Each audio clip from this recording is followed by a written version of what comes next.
Bueno, pues buenas tardes. Parece que ahora sí ya estamos en la página funcionando. Pues bienvenidos todos. Estamos retomando nuestros lunes de transmisión de Tesauro. Habíamos estado transmitiendo en este horario el foro de los hijos después de la pandemia. Y ahora estamos con diversos temas. Y el tema, la eh, transmisión del día de hoy, el tema en torno al cual va a girar. Espérenme tantito. Déjenme, pongo en el Facebook, antes de que se me olvide, el... habíamos estado... Ahí está. El enlace a la a la sala, por si alguien quiere entrar a la sala de Zoom. Denme un segundito.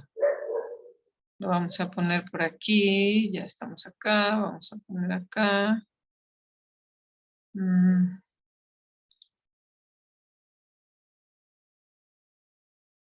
Segundo, es que anda un poquito lento el internet, pero ahí vamos. Ok.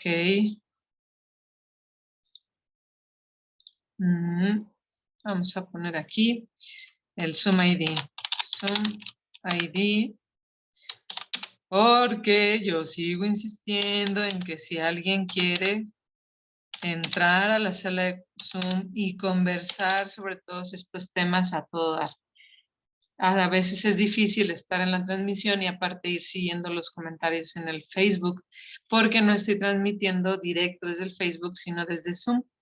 Entonces, ahí está ya, quedó en los comentarios y ahora sí. Bueno, les decía, el tema central de la charla de hoy se llama la dimensión simbólica de la práctica docente en los procesos transferenciales en el contexto de la educación inclusiva. Un tema muy largo, un título muy largo, pero es un tema central y fundamental en esta propuesta que estoy construyendo, que se llama la educación libre en el marco institucional. También creo que se vincula muchísimo con la nueva escuela mexicana, con la parte de los ejes articuladores. Voy a preparar un ciclo de charlas también sobre los ejes articuladores para analizarlos uno a uno a mayor profundidad. Por lo pronto, nada más lo voy a dejar ahí, que está muy vinculado, tiene muchos puntos en común. Y dentro de mi propuesta teórico-metodológica, la dimensión simbólica es algo fundamental. Y de eso trata esta charla. A principios de julio, en julio está habiendo también un ciclo de charlas de Tesauro. Ya vamos, este jueves ya es la tercera charla. Y la primera fue justamente este tema. Pero el internet andaba medio tremendo, había una tormenta horrible y no pude grabar la sesión. Y con algunos de los participantes acordé que la iba a grabar posteriormente y a compartírselas. Entonces vamos a empezar, ¿qué les parece? Con esto, de la dimensión simbólica. Déjenme revisar un poquito por acá. ¿Todo bien? Sí. Entonces vamos a empezar. Aquí está. Vámonos. Ok.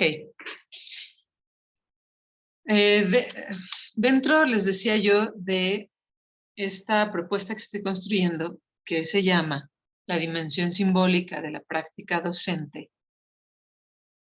Perdón, la educación libre en el marco institucional. La educación libre en el marco institucional. O sea, bueno, otro día les platico más a fondo de eso.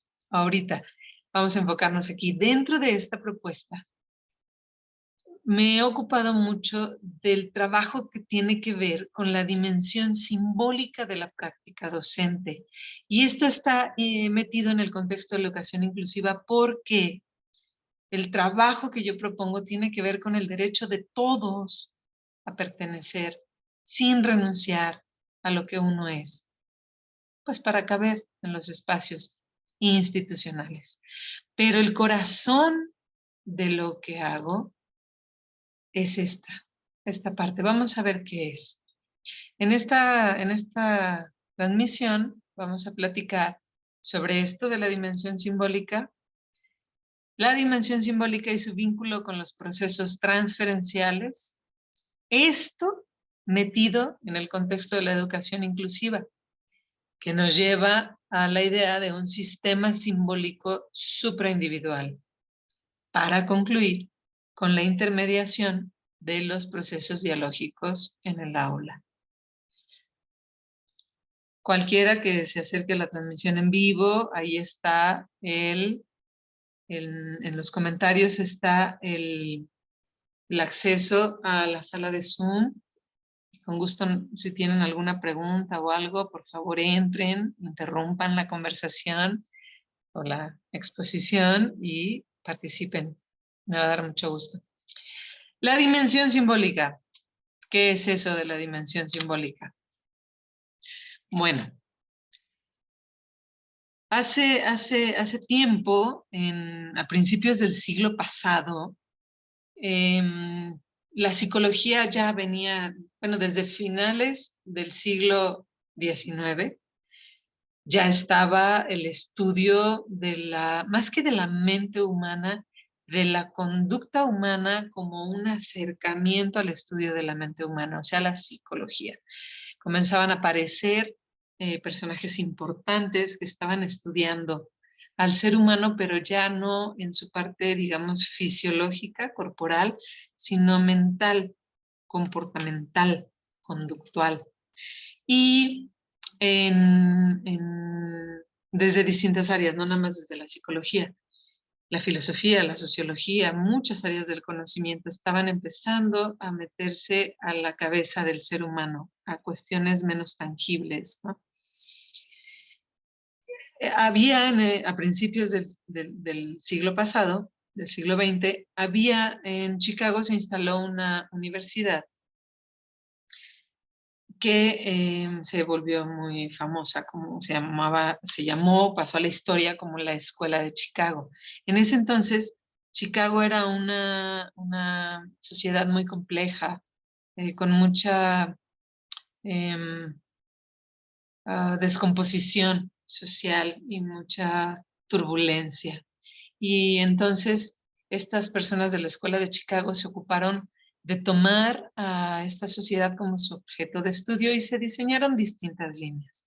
Una de ellas se ocupó de trazar una línea de investigación cualitativa que tenía como condición meterse en la realidad y estudiarla desde adentro, que el investigador fuera participante de su investigación. Estas personas, en su trabajo, en su cuerpo de conocimientos que fueron construyendo, empezaron a estudiar esto que sucede en las personas cuando se encuentran con el mundo de afuera, con lo social. La dimensión simbólica tiene que ver con el momento en que un ser humano entra en contacto con otro ser humano o con otros seres humanos, con un grupo social. Y se refiere a esto que se gesta aquí. Claro que tiene repercusiones en el ser humano y en el grupo social o en el otro. Pero la dimensión simbólica se refiere básicamente a esto que sucede aquí y que es la interacción social. Ese encuentro.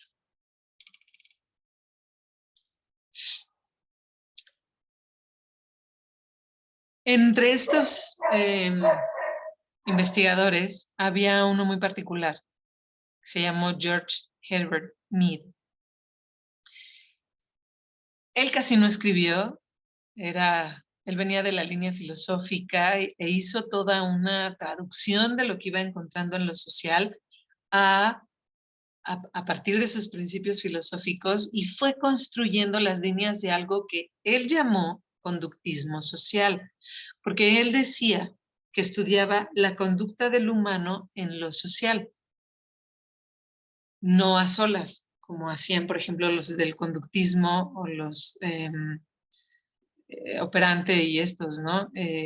Skinner, Watson, todos aquellos otros.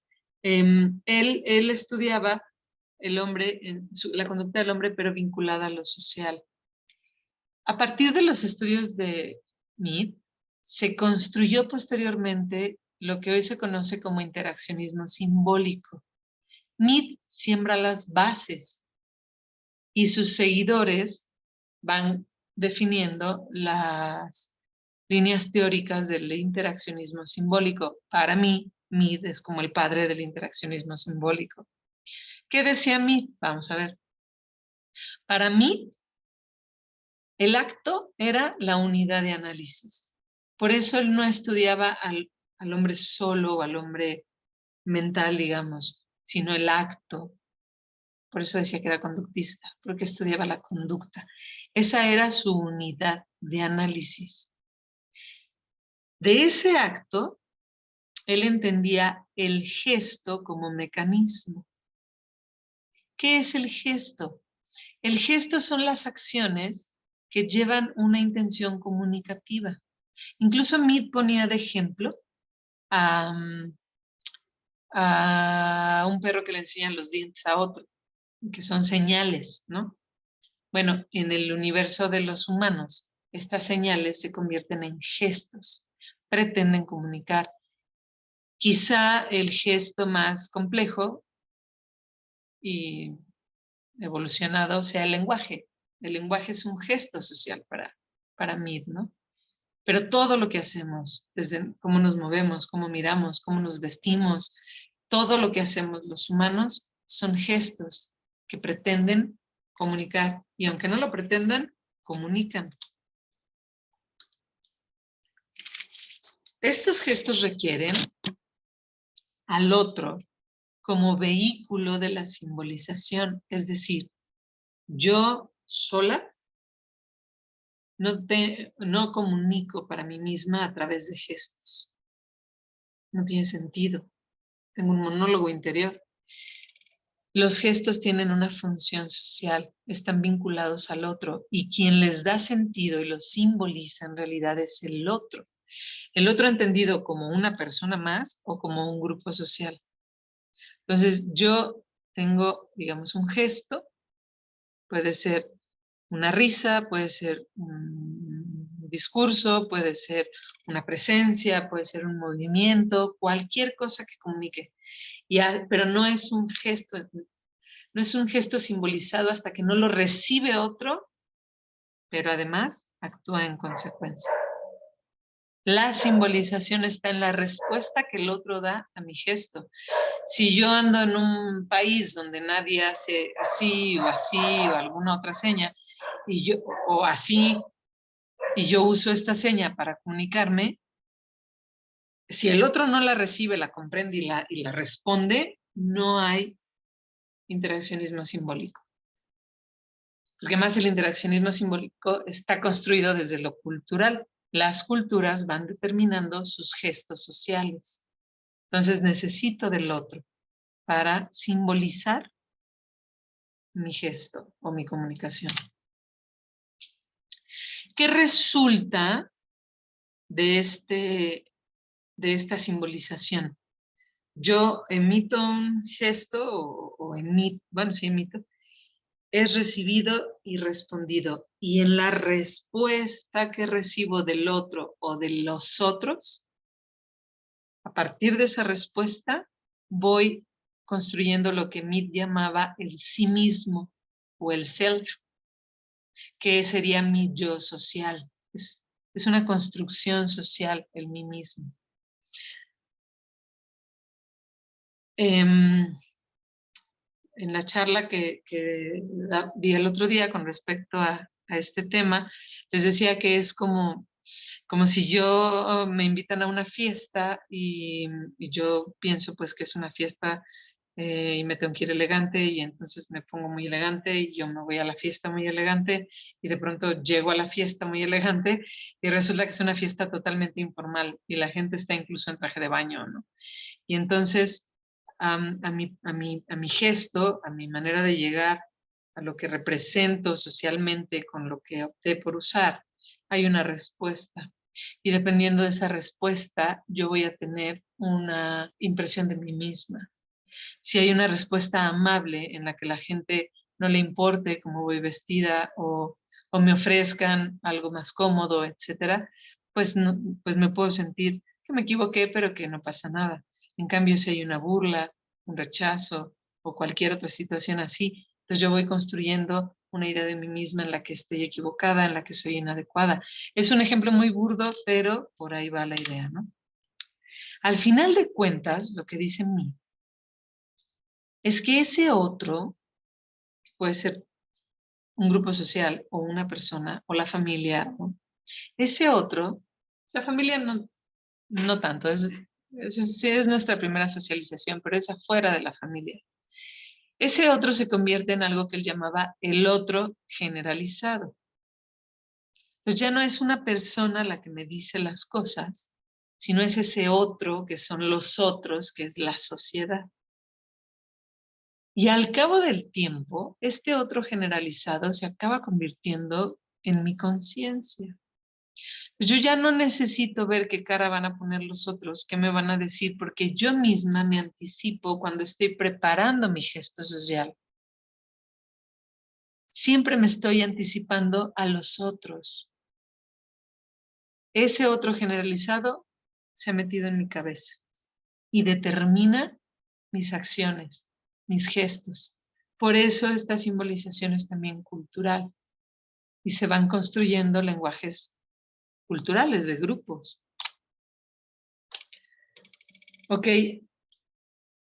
esto es en cuanto a la dimensión simbólica. Entonces, la dimensión simbólica sería, voy a regresar a la primera, esto que sucede aquí, que al final me va constituyendo ese mí mismo, ese yo social, este encuentro con los otros. Doy, recibo. ¿Ok? Ahora, ¿qué pasa con los procesos transferenciales? Vamos a vincular todo, ¿eh? Los procesos transferenciales se refieren a em, es un término tomado directa y absolutamente del psicoanálisis, ¿no? Cualquiera que conozca sobre psicoanálisis sabe que la transferencia es un término relevante porque es el espacio donde trabaja el psicoanalista. ¿Qué es la transferencia? No me voy a meter en profundidades psicoanalíticas. Mi línea es mucho más dentro de lo psicosocial, pero es muy interesante y es muy importante porque esto mueve los mundos escolares, las comunidades escolares. La transferencia, en términos sencillos, es lo que el otro provoca en mí. En la escuela es muy común que tenemos alumnos que de una u otra manera terminan llevándonos a donde querían llevarnos, ya sea enojarnos, ya sea sentir una compasión infinita hasta lástima, ya sea preocuparnos, inquietarnos, sentirnos muy orgullosos. Es muy común que los niños nos lleven hacia ciertos lugares emocionales. Este lugar al que los niños nos llevan, o los jóvenes, tiene que ver con la construcción de su identidad, por decirlo de alguna manera, que ellos han introyectado. Los seres humanos construimos nuestra identidad a partir de mamá, papá, estén presentes o no, figura materna, paterna, se meten en la cabeza cuando está uno chiquito y configuran una voy a decir constelación, aunque no es de la línea de las constelaciones familiares, pero sí una constelación eh, que se convierte en una identidad, que es con la que voy a emerger al mundo, ¿no? Y a este vínculo con los otros, a esta interacción simbólica. Y entonces, si yo tenía una mamá, voy a poner un ejemplo otra vez muy sencillo, muy burdo, pero si yo tenía una mamá que se enojaba muy fácil, que vivía estallando de ira, por ejemplo, y esa es como la relación que yo establecí, que yo tengo con ella, es muy probable que en la escuela yo en algún momento am, pretenda reconstruir esta forma de relación con mi maestro o maestra. Y entonces a nivel muy inconsciente empiece a generar cosas que terminen alterando tanto a mi maestro o maestra que acabe respondiendo como a mi mamá, ¿no? Respondía o responde. Entonces, la transferencia tiene que ver con lo que el otro, en este caso serían los alumnos, provocan en mí. No todos los chicos tienen la necesidad de estar proyectando y reelaborando con nuevos adultos o con adultos en posiciones importantes como el docente, estos vínculos de la infancia o de la primera infancia. No todos, pero sí es algo muy humano.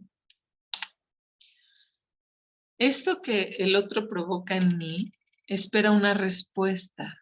Cuando alguien en el aula nos envía conecta con nosotros esta transferencia y nos está llevando a ese lugar, está esperando una respuesta y una respuesta que confirme lo que él ya trae en su identidad, en su construcción identitaria, ¿no? Está esperando esta respuesta. La transferencia es intencional, pero inconsciente. Son formas inconscientes de establecer o elaborar los vínculos primarios. Y si esto lo relacionamos con lo que veíamos de la dimensión simbólica, tenemos una ecuación, fórmula muy potente en el acto educativo. Porque si yo soy capaz de identificar hacia dónde me está queriendo llevar alguien, en lugar de ir redondita y caer en el juego, tengo la posibilidad en ese momento de posicionarme en otro lugar, romperle el esquema al alumno y a veces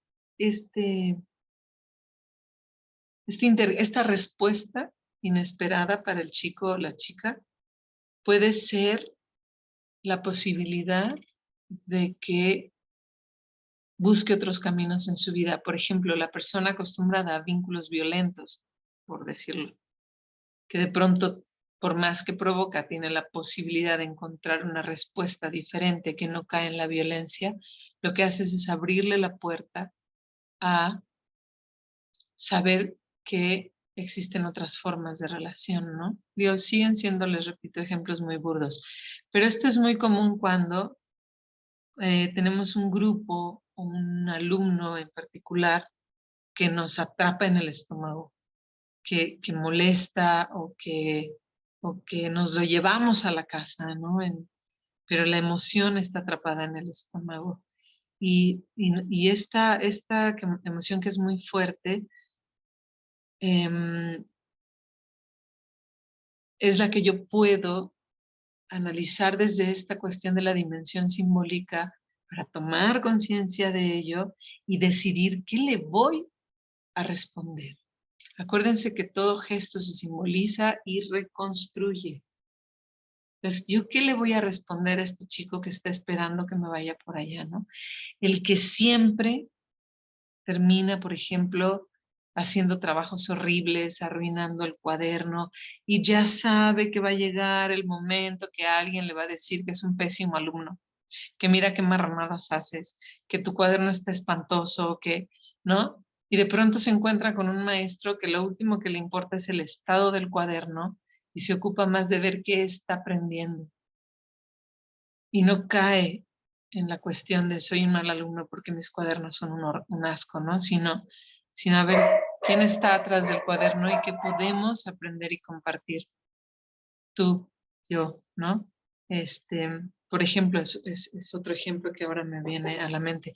El chico o la chica que de alguna manera siempre termina rechazado, ¿no? Siempre, de alguna u otra manera, uno le procura que sean sus vínculos más armoniosos y siempre encuentra la manera de que los otros lo acaben rechazando.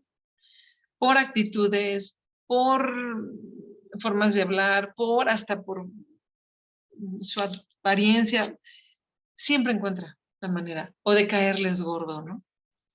Y uno ya no sabe qué hacer porque siempre que intenta uno vincularlo, acaba encontrando la manera de que los grupos lo escupan. ¿Qué pasa ahí? Porque este chico tiene la necesidad de que le confirmen una y otra vez que no lo quieren, que no cabe, que no es adecuado, que es rechazado. Ahí hay algo bien interesante. ¿Qué puedo hacer para que a partir de esta dimensión simbólica él construya otra imagen de sí mismo? ¿Qué puedo decir? ¿Qué puedo hacer? ¿Qué gesto social puedo tener para darle a este chico algo diferente de lo que le está esperando recibir? Ya sé que va a boicotear todo, pero ¿hacia dónde puedo moverme para regalarle un poquito de algo distinto del mismo? Bien interesante esto que les digo. Este, ok, la educación inclusiva. Lo tengo marcado, la educación inclusiva, como un apartado particular del tema, porque decir educación inclusiva hoy día es muy, pues tiene muchas acepciones, ¿no? Y cada quien acaba entendiendo lo que quiere. Entonces, bueno, les voy a decir yo que entiendo por educación inclusiva. No la entiendo vinculada a las discapacidades o a las capacidades diferentes o a los diagnósticos no la entiendo así. La entiendo como un mundo donde quepan todos los mundos. A veces quienes traen un diagnóstico o tienen una discapacidad están como más visibilizados y es más fácil decir, no hacer, eso es muy complicado, que es uno inclusivo porque les abres la puerta. Pero vemos otro montón de personas con rarezas y deformidades mentales que no son tan evidentes, que aparentan ser malas conductas, incapacidad para aprender, flojera, irresponsabilidad, pasan por agresividad, pasan por ahí. Y no es que la gente sea así, es que somos distintos. Y ahí sí no cabemos. Ahí sí no, porque como tu discapacidad o tu diferencia no es tan evidente como la de alguien que está diagnosticado o que es sordo o ciego, entonces tú sí no cabes, tú sí te tienes que adecuar. No. Desde mi perspectiva, la educación inclusiva es un espacio donde cabemos o deberíamos caber todos, como seamos. Ahora, me parece que es la OIT, la Organización Interamericana de Países, OIT, bueno, que diseñó hace tiempo un documento. Miren, en España van súper avanzados en estas ondas de la educación inclusiva. Bueno, no sé si avanzado sea la palabra, pero van muy, muy en boga. Tienen ya tiempo haciendo cosas muy, muy interesantes en la práctica sobre la educación inclusiva. Y a partir de ahí, la Organización de Estados Iberoamericanos hace un documento donde ellos dicen que hay 3 condiciones para poder decir que una educación es inclusiva. Y estas me gustan, fíjense. Una es la presencia. Si falta uno, no es inclusivo, ¿no? Estamos los que estamos todos, ¿no? Primero hay que estar presentes. Pero no basta con estar presentes. Hay que participar. Y cuando tú construyes comunidades inclusivas, Tienes que encontrar la manera de que todos los integrantes de tu comunidad tengan la posibilidad de participar desde su manera. No se trata de cambiar a la gente. Hay un cuento por ahí muy bonito. Creo que es un circulito que lo quieren meter en cuadritos o al revés. En todos lados le quieren quitar las esquinas, le quieren hacer mil cosas para que quepa, ¿no?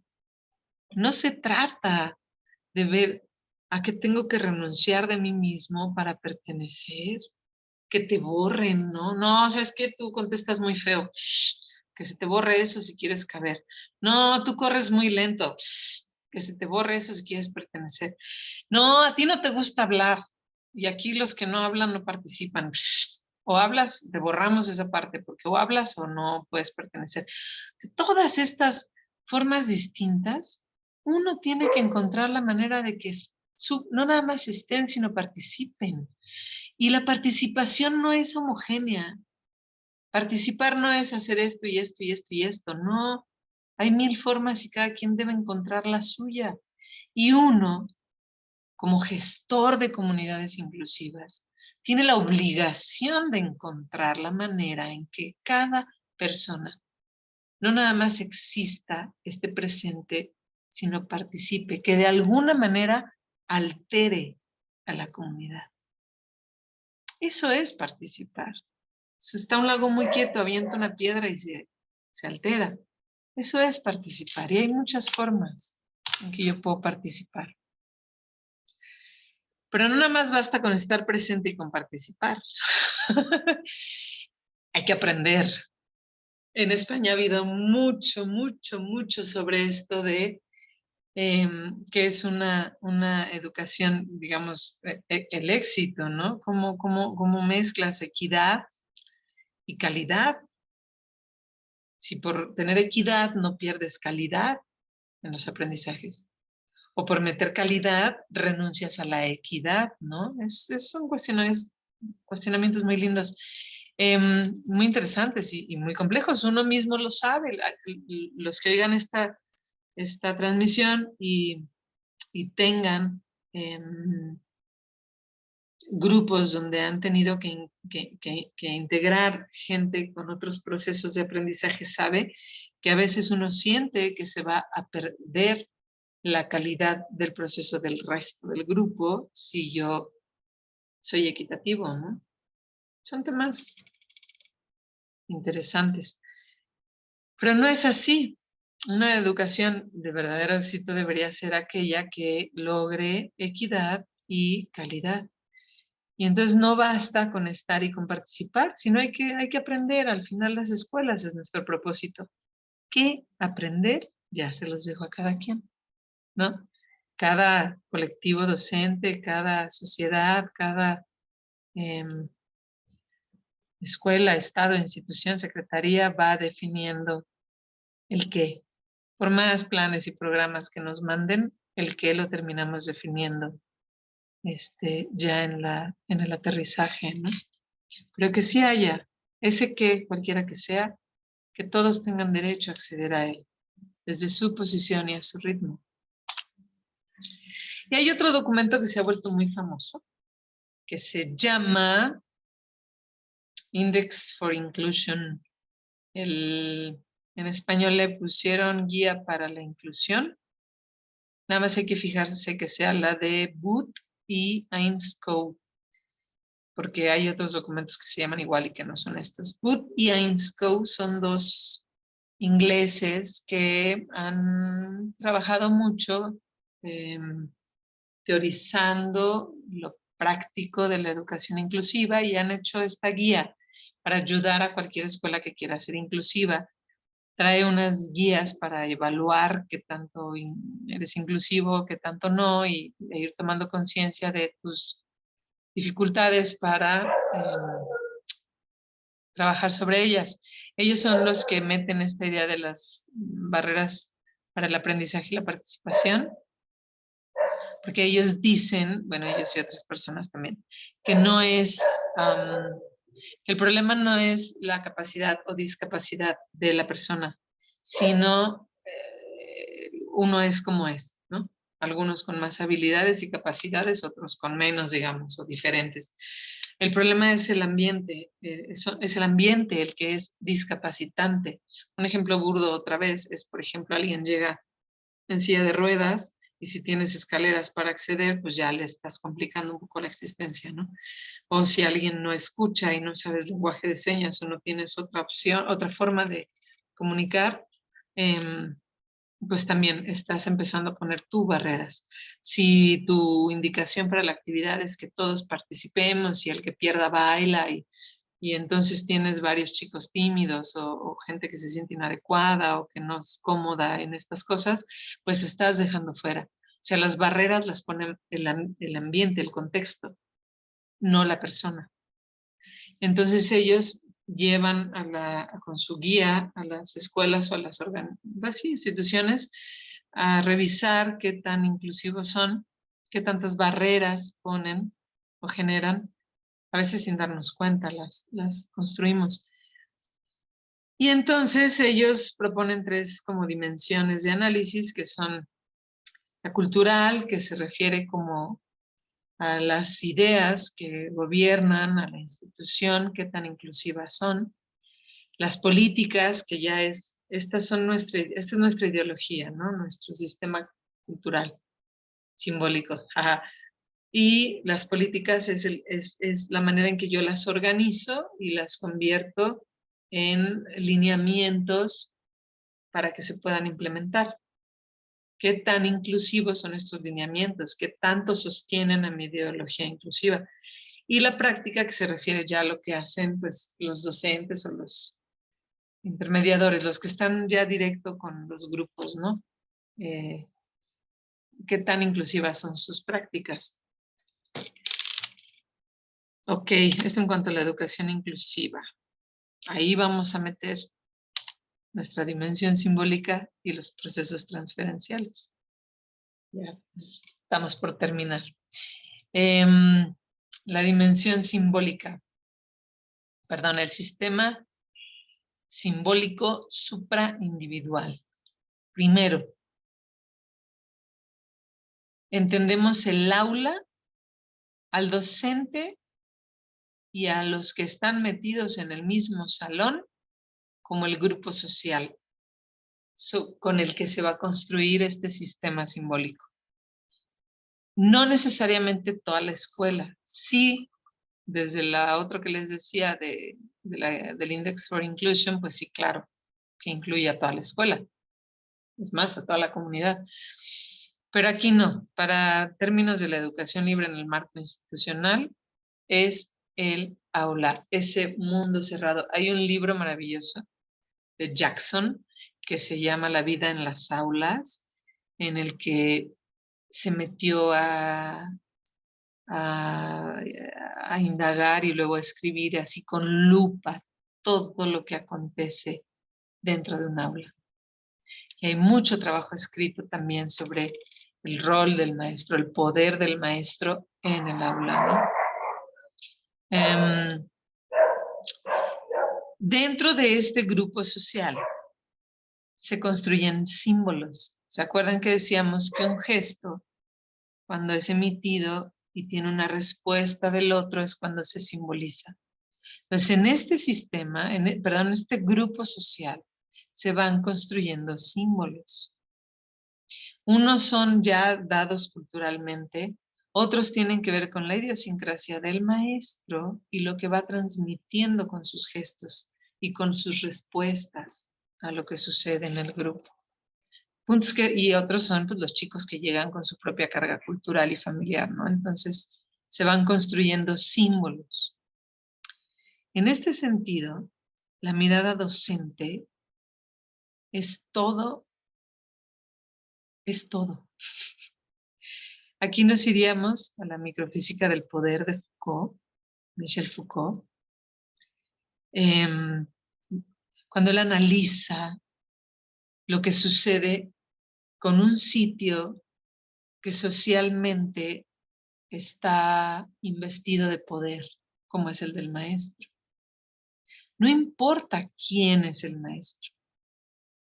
el rol, la figura, el nombramiento, el espacio social que va a ocupar esa persona ya está determinado y empoderado desde antes. Y desde este sitio de poder que ejerce el maestro o que recibe el sujeto que representa al maestro, su mirada, su discurso, eso que devuelve al grupo en esta dimensión simbólica vinculada con los procesos transferenciales, lo que es capaz de leer de la realidad del grupo y de la vida de cada uno y devolverla al colectivo, es lo que se llama la mirada docente. Y esto que hace el maestro va institucionalizando el sistema simbólico. Los niños saben qué maestro es burlón, qué maestro es justo, los niños y los jóvenes, qué maestro es abusivo, qué maestro es barco. Los niños conocen este sistema simbólico supraindividual que construye cada docente en su aula. Los niños lo saben. Y cuando entran al aula con este docente, entran a este sistema simbólico. Los que no se adaptan, pues ya son casos que abordaríamos pues con esto que decíamos de lo transferencial, pero aún así, al no adaptarse, están adaptándose a su manera. Es un poco raro, pero así es. Entonces el docente institucionaliza este sistema simbólico y es supraindividual, porque es lo que les decía, en el momento en que un individuo entra a este sistema simbólico, más cuando está determinado por alguien que ocupa un sitio de poder, pues se subordina. Se subordina, dice ahí, a nivel holista de lo colectivo y forma parte de este sistema simbólico. Eso es muy fuerte, es muy importante porque a veces los docentes confundimos autoridad con el ejercicio, porque uno puede ser autoridad porque ya está dada, porque tiene uno ese lugar. Pero a veces lo confundimos con con esta subordinación a nuestro sistema simbólico. Sería o es muy padre que un estudiante cuestione, ¿no? Maestro, ¿por qué le habla así a mi compañero? Maestro, ¿por qué se burla? Maestro, ¿por qué exige cosas que usted no cumple? Maestro, o sea, que de pronto pero hubiera este cuestionamiento, pero por lo general hay subordinación. Y cuando uno está con un grupo subordinado, uno siente como que es un buen maestro. Y a veces no es así. Habría que analizar qué sistema simbólico estoy construyendo en mi aula. Ahora, si es un sistema simbólico hacia lo inclusivo, como hablábamos hace rato, donde todos caben y hay respeto, pues está padre, ¿no? Y habrá cuestionamientos, porque en un ambiente así alguien me dice, oye, ¿por qué me dices esto, maestro? No. Pero si no, habría que cuestionarse qué sistema simbólico estoy construyendo. Y entonces, la intermediación de los procesos dialógicos en el aula tiene que ver con esto que hemos venido comentando y que se refiere al tomar conciencia de lo que implica mi lugar como docente.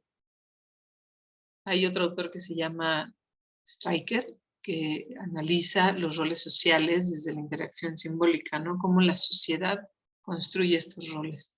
Y Foucault, que analiza el poder con el que se llenan ciertos roles, ¿no? Entonces, mi lugar de poder y el sistema simbólico que yo estoy construyendo en mi grupo a partir de mi mirada. Y la cuestión de los procesos transferenciales. En lo que más trabajo me está costando, ¿qué es lo que más trabajo me está costando con un grupo o con un alumno? ¿Qué es? Y analizarlo. ¿Por qué me está costando trabajo? ¿Qué me está conectando este niño o este grupo? Reflexionarlo. A veces estas transferencias nos llevan a nosotros lejos en la historia y nos conectan con cosas que no queremos conectar y nos vamos sobre el alumno o sobre el grupo para tratar de acallarlo, ¿no?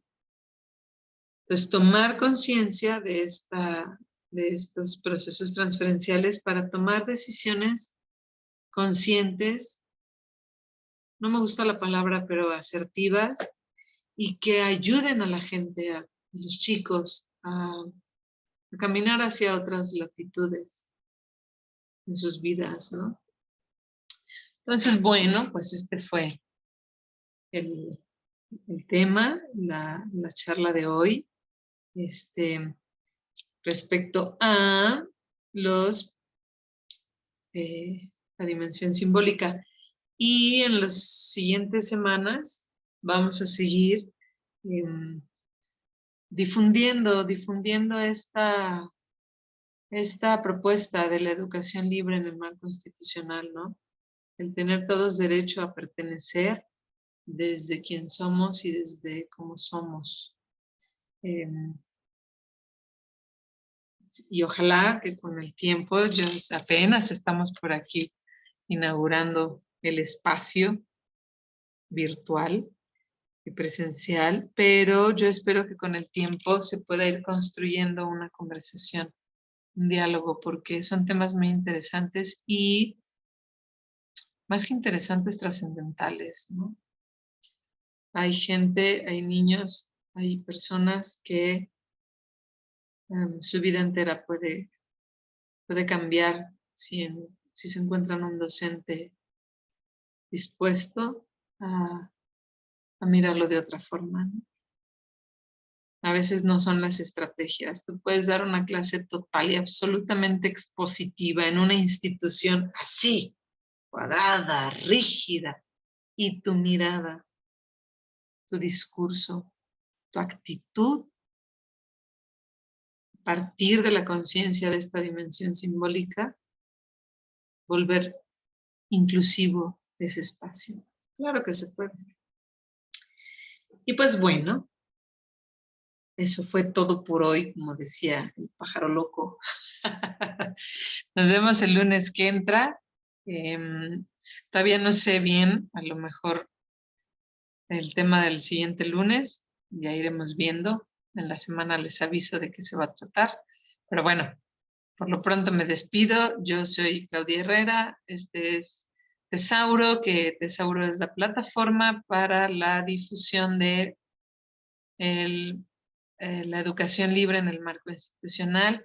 En el canal de YouTube de Tesauro hay videos que explican parte a parte. A lo mejor por ahí me voy ahora, hablando parte a parte de la educación libre. Y también hay un blog donde hay textos que van tocando aspectos. Y bueno, pues hasta la próxima. Me dio gusto verlos y saludarlos a todos. Hasta luego.